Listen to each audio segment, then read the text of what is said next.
This is a production of Cornell University. Hi everyone, my name is Kensy Rodriguez Herrera. I am a Ph.D. student in plant pathology at Cornell University, and today I'm with Steve Reiners. I'm a professor of horticulture and specialize in vegetable crops here at Cornell.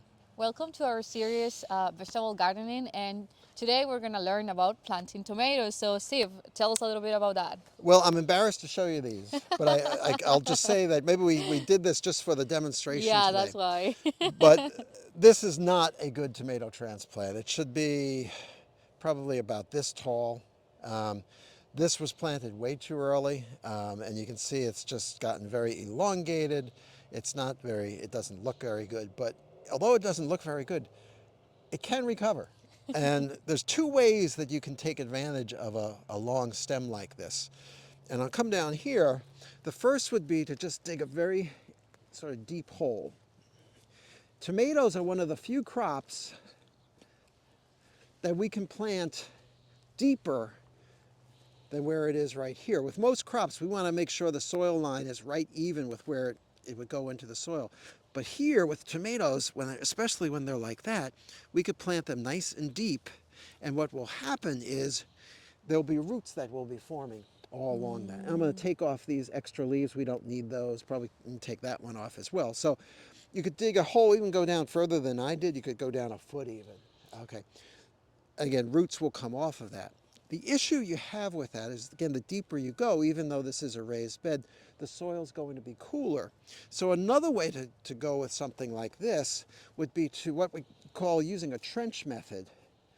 So instead of doing a deep hole like that, you sort of make a little trench like this.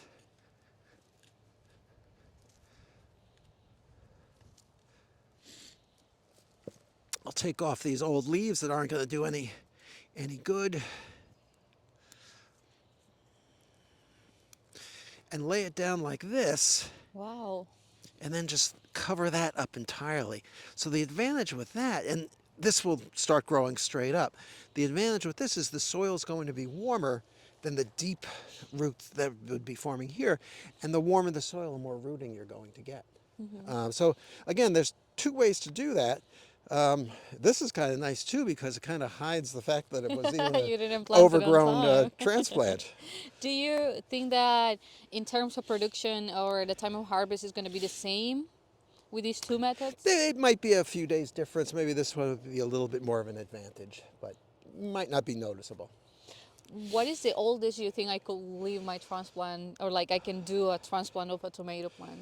Um, they could probably even be bigger, but there's going to be more transplant shock when you do that. So Oh, you're better off getting that really nice sized tomato plant. The other thing I wanted to talk about too is very often people will go out and they'll buy their transplants and things like that at a garden center, and they go out and they get 6 plants and they think, oh, I've got to use all of them, but they may not have room for all of those.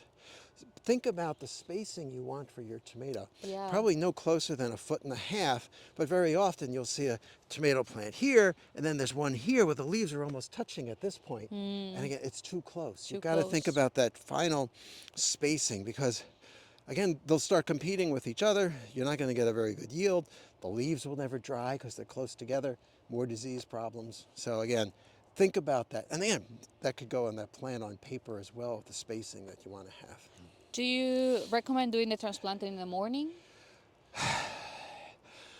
If you have a choice, it's probably better to do the transplanting in the evening, simply because it's always nice because you're putting these out here. They've been in some protected conditions. If you're putting them out first thing in the morning on a sunny day, then it's gonna put a lot of shock on that plant. Yeah. If you do it on a day when it's later in the day, afternoon or evening would be better because you won't get that sunlight. And although this is a horrible day to be out here because it's so cold, this is a wonderful day to be transplanting because it's cold, it's cool, it's cloudy, and there's not going to be any transplant shock going on today with this, and maybe because it's too cold. Yeah, sorry. Do you recommend irrigation at this point? Yes, so what I would do is once I plant that, I would make sure that I wet this really well. I'd have a watering can, and just try to really wet that every day until those roots start to grow out. So even every day, if it doesn't rain, I would make sure I water that with probably about at least a pint of water. And what's also usually a little bit of a nutrient solution. So if you were organic, you might go with a fish emulsion or something like that.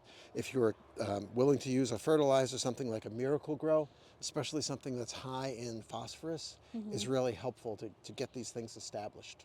Awesome. And then let's talk about cage for the tomatoes. So what do we have here? Yeah, so this is a very simple thing. It's called a tomato cage. These are relatively small. You can get cages that are much bigger, but for these it should be okay because these are determinate plants. They're not going to get that big. If it was an indeterminate plant, it could get bigger than you and I. We would need a much larger thing. So this should be good. And again, I've got these, I put these in right away soon after I planted, but you could wait a little while. But then what usually happens is you don't put them in, and then they start to fall over, You and then you've got a problem. So it's best to get them in as early as possible. And then one of the things you could even do with this, I've seen some growers do this, to try to make a little bit warmer microclimate, is they might put some clear plastic around that, wrap it around, and take that off later in the season, but just to give you a little bit more warmer temperatures. You could also throw netting over it. Around here, we do have a problem with deer. So I'm going to have to use some netting as well. And it would be easy enough to just put some plastic netting over that too. Awesome. Well, thank you so much, Steve. These were great advices, and now you know when you want to transplant your tomatoes, you can do it a little bit later. Not what we recommend, but if you happen to have tomatoes that big, there are different techniques that you can use. You also learned about caging, so thank you so much, Steve. And if you want to learn more, please see our other videos or go to the Cornell Vegetable website to learn more. Thank you so much. This has been a production of Cornell University, on the web at cornell.edu.